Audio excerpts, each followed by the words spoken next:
माननीय सभापति महोदय, बहुत बहुत आभार। माननीय लोकप्रिय मुख्यमंत्री जी ने जन कल्याणकारी योजनाएं और शानदार बजट देके चाहे गरीब के हित में, किसान के हित में, तो मैं जितना धन्यवाद दूं वो कम है और मैं दिल से धन्यवाद देता हूं। और जब बजट माननीय 10 तारीख को माननीय मुख्यमंत्री जी पढ़ रहे थे, इतना हल्ला मचाया, देश की संसद में भी बात उठी, मानवीय भूल हो जाती है, लेकिन प्रधानमंत्री जी को कहानी और किस्से के माध्यम से भी बजट के ऊपर और इस घटना की बात करने को मजबूर हो गए। वित्त मंत्री जी कह रहे हैं ऐसा कौन सा पाठ टूट गया। हाँ, मान ले विरोध आपका धर्म है, मानवीय भूल है, लेकिन ऐसा कौन सा जनता को नुकसान हो गया जो इतना ड्रामा और हाहाकार मचाया, क्योंकि ये लोक कल्याणकारी बजट आपको हजम नहीं हुआ, आपके पेट में दर्द हो रहा है, क्योंकि लाइव था और लाइव के कारण आपने जोरदार नाटक का मंचन किया। लेकिन जनता समझती है कि आपके पेट में दर्द क्यों है।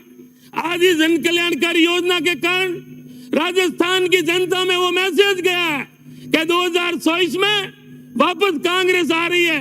इसलिए प्रधानमंत्री जी को 1 महीने में 2 बार राजस्थान आने के लिए अगर मजबूर किसी ने किया है तो अशोक गहलोत जी की शानदार योजना ने किया है। माननीय सभापति महोदय, बार बार पुरानी और फालतू बातें जो कई बार की, लेकिन एक मान्य जातान से आने वाले सदस्य कह रहे थे, अरे मैं आपको कह रहा हूं आपको इतने झूठे कसीदे पढ़ने की जरूरत नहीं, क्योंकि आप बुजुर्ग नहीं हो, आप जवान हो, इसलिए आपकी टिकट नहीं कटेगी। आप बुजुर्गों के टिकट कटने वाले हैं, इसलिए आपको झूठे कसीदे पढ़ने की जरूरत नहीं है। माननीय सभापति महोदय, गरीब हित में फायदा होता है तो ये नाखुश होते हैं, गरीब और किसान का भला होता है, इनके पेट में दर्द होते हैं। अगर बजट में कोई कमी है, वो कमी बताए कि ये योजना में ये फर्क है, ये गड़बड़ है, तो हम आपको धन्यवाद देते हैं। कोई 13 की बात कर रहा है, कोई नेहरू जी की बात कर रहा है। मुझे तो लग रहा है अगर इनको बुखार भी आता है तो वो नेहरू जी के कारण आया है। कभी भूख नहीं लगती है, उनका कारण भी नेहरू जी बन जाते हैं। अरे थोड़ी बहुत तो शर्म होती है। भाजपा को चिंता इसलिए है कि इन शानदार बजट के कारण राजस्थान में कैसे चुनाव लड़ेंगे। और एक तरफ आवाज आ रही थी, घोषणा करो, वोट लो, वापस सत्ता बनाओ, तो सच्चाई वास्तव में माननीय सभापति महोदय आ ही जाती है। बीजेपी के एमएलए ने स्वीकार किया है कि राजस्थान में वापस रिपीट कांग्रेस हो रही है। मैं दावे और विश्वास के साथ कह सकता हूं कि 2024 में हम आएंगे और आप सामने बैठना आपकी मजबूरी होगी। गत बजट में भी माननीय सभापति का धरातल पे कैसे आएगा, पैसा कहां से आएगा। बजट शानदार है, लेकिन धरातल पे उतरे तब। ये धरातल पे भी पहले वाला भी उतरा, ये भी उतरेगा। और ये चिंता आपकी नहीं माननीय सभापति महोदय, इनको मैं कहना चाहता हूं कि ये चिंता अशोक गहलोत और लोकप्रिय मुख्यमंत्री जी के, उनकी जादूगरी है, आपके समझ के ऊपर होकर जा रही है। आपको चिंता करने की जरूरत नहीं और 2027 में आ रही है। आज बजट राजस्थान पर है और कई अंधभक्त पुरानी कैसेटें पढ़ रहे हैं। आप फर्जी को भक्त है, मैं कह सकता हूं। अनुदान उन्होंने बढ़ाया और बीफ का निर्यात हिंदुस्तान में बढ़ा है, भारतीय जनता पार्टी की सरकार में बढ़ा है। मैं पूछना चाहता हूं, क्या गुजरात और यूपी में कत्ल खाने बंद हो गए? क्या भूसड़ खाने बंद हो गए? तो उस समय आपकी बोलती बंद क्यों है? जब चुनाव में योगी जी के चुनाव में बड़े बड़े नारे लगे थे, आज गूंगे की तरह चुप क्या है? यहां से 25 सांसद जनता ने भेजे, तो क्या एक ने भी भूसड़ खाने की बात कही? आज बातें मैं भी कह सकता हूं, लेकिन मैं ये नहीं कहूंगा क्या काला दिन आ गया, 15 लाख मिल गए, अच्छे दिन आ गए। बजट राजस्थान का और श्रीलंका की तुलना राजस्थान से कर रहे हैं। अरे केंद्र की वकालत की बजाय आपको जनता ने भेजा है, किसानों की वकालत करो, जनता की वकालत करो। आप सिर्फ समसागिरी और उनको राजी करने के लिए कर रहे हैं। एक सब पर भारी। माननीय सभापति महोदय, ये लोकतंत्र है, ये राजा महाराजा नहीं है। एक सब के भारी। अडानी जी तो कह सकते हैं कि हिंदुस्तान में सब देश के ऊपर अडानी भारी। अडानी जी कह सकते हैं, मोदी जी लोकतंत्र के प्रधानमंत्री है, राजा महाराजा नहीं है। डबल इंजन की सरकार। मैं तो महापुरुष मानता हूं, पुरुष मानता हूं, भले सज्जन प्रधानमंत्री जी को मानता हूं, लेकिन डबल इंजन तो लोहे का होता है। ये तो सज्जन महापुरुष है, इंसान है। क्या इंसान भी लोहे का इंजन बन जाता है? डबल इंजन की सरकार। समझ में नहीं आया डबल है या सिंगल है। कभी 56 इंच का सीना, नारा देना, विजन नाम की चीज नहीं। Feel Gudiya, feel good, shining India, अच्छे दिन, अमृत काल।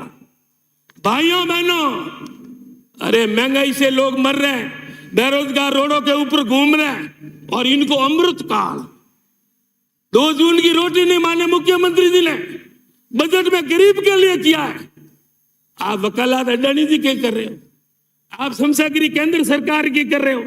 क्या आपने धन्यवाद दिया है कि 25 लाख तक का गरीब का बीमा, 10 लाख दुर्घटना बीमा? खेत बेचने को मजबूर नहीं होना पड़ेगा। 25 लाख तक हिंदुस्तान में कोई इलाज फ्री होता है तो राजस्थान में और अशोक गहलोत जी के राज में होता है। माननीय सभापति महोदय, समय कम है, कभी प्रधानमंत्री जी प्रेस के सामने नहीं गए, लेकिन अडानी जी को लूटे तब देश कंगाल नहीं, और गरीब को राहत दे दी, देश कंगाल हो जाएगा। जैसे अर्थशास्त्री भाषण दे रहे हैं और ऐसे नाटक कर रहे हैं जैसे भगवान के नाम पर, गंभीरता से कह रहा हूं, ईमानदारी से।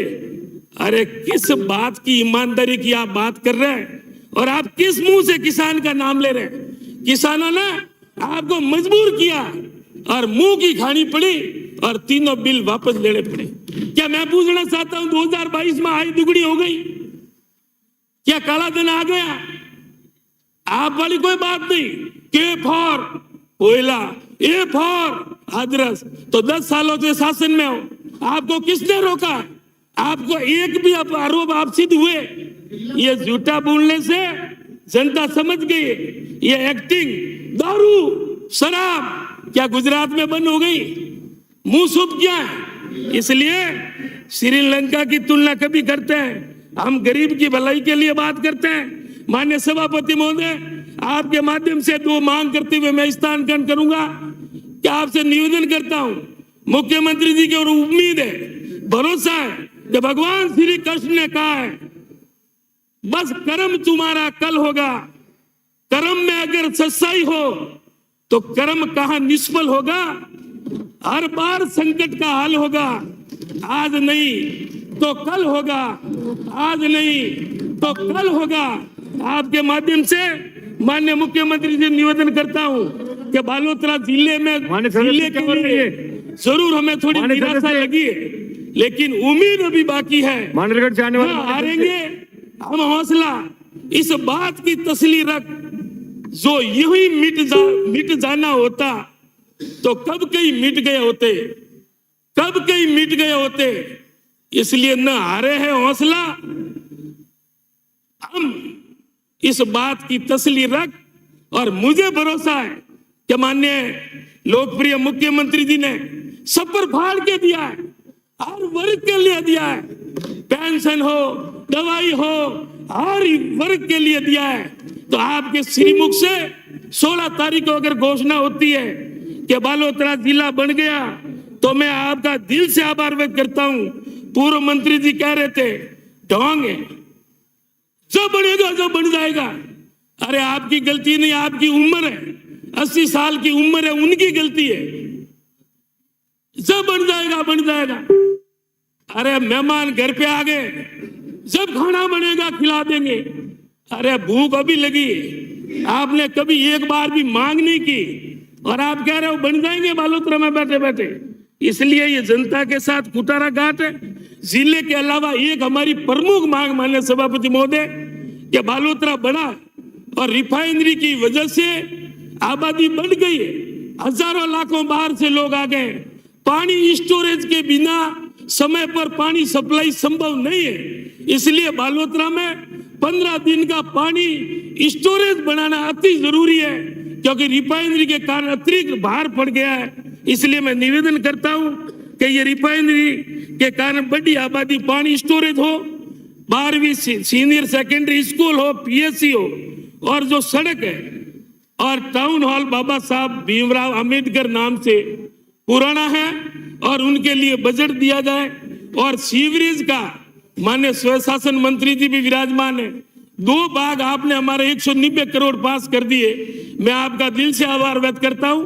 और थर्ड पार्ट है जो ड्रेनेज सिस्टम पानी निकासी का है 54 करोड़ का, वो थर्ड भाग पेंडिंग है। इसलिए मैं करबद्ध निवेदन करता हूं कि आप उसमें जल्दी थर्ड भाग स्वीकृत कराएं ताकि 232 करोड़ की योजना पूरी हो सके। और एक बात कर रहे थे माननीय राठौर साहब, रिफाइनरी, अरे रिफाइनरी लागत बढ़ना और देर होना और 4 साल लेट होना, इनका श्रेय किसी को जाता है तो आपको जाता है। आपकी हठधर्मिता के कारण 4 साल तक बंद रखा और हमने जन आंदोलन के माध्यम से वसुंधरा जी की सरकार को मजबूर कर दिया। शायद 100 किलोमीटर हजारों लोग पैदल चले कि रिफाइनरी हमारा हक है और हम इसे लेके रहेंगे, ये कोई भीख नहीं है। और मजबूर होकर, मारवाड़ी में कहावत है कि पंडित जोड़ी फांसी कभी नहीं पड़नी दे। माननीय मनमोहन सिंह जी, सोनिया गांधी जी और लोकप्रिय मुख्यमंत्री अशोक गहलोत जी ने शिलान्यास किया सितंबर 2013 में, और कलयुग के कारण वापस उनका शिलान्यास हमने विरोध किया तो कार्य शुभारंभ हो रहा है।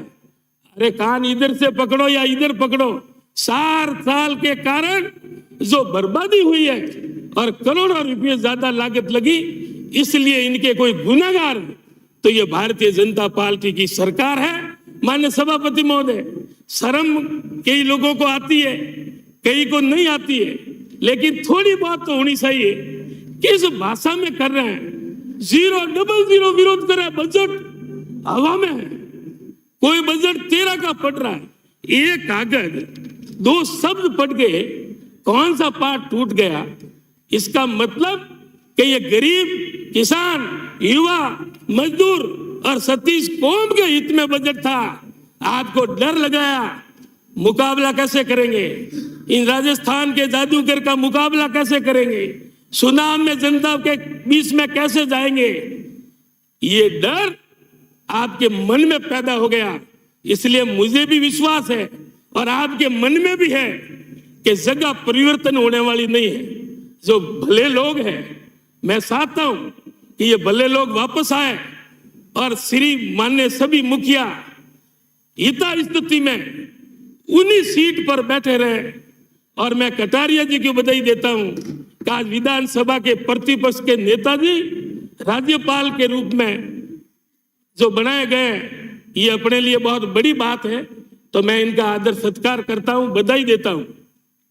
और कई इनके लैंड में भी लगे हैं, ये आपका अंदरूनी मामला है, लेकिन मैं आप सबके लिए पुनः कामना करता हूं कि पुनः इसी सीटों पर विराजे रहे और 2024 में हम शानदार, 2023 में 24 भी आ रहा है, इसका मतलब 23 और 24 दोनों में सरकार हमारी बन रही है। झूठ का पुलिंदा खुल गया है। भाइयों बहनों, काला धन, धोला धन अब लोग बहकावे में आने वाले नहीं है हिंदू मुस्लिम में। इसलिए आज वर्तमान आर्थिक स्थिति, अडानी जी के कारण LIC की क्या स्थिति हो गई, देश की आर्थिक स्थिति, हालात खराब हो रहे हैं और श्रीलंका की बातें कर रहे हैं। मैं पूछना चाहता हूँ, साइना को कभी एक बार भी लाल आंख दिखाई? तब आप बोलने के हकदार है। झूठी लोगों से जनता समझ गई। धन्यवाद, आपका बहुत बहुत आभार। माननीय सदस्य कृपया इंटरव्यू नहीं करें बीच में, बाकी वक्ता बोलने से रह जाएंगे।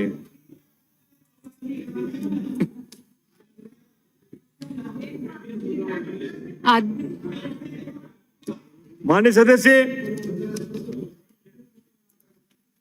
आप गंभीर नहीं तो स्थगित करूं मैं, बाकी वक्ता रह जाएंगे आपके बोलने से। श्रीमती दीप्ति किरण।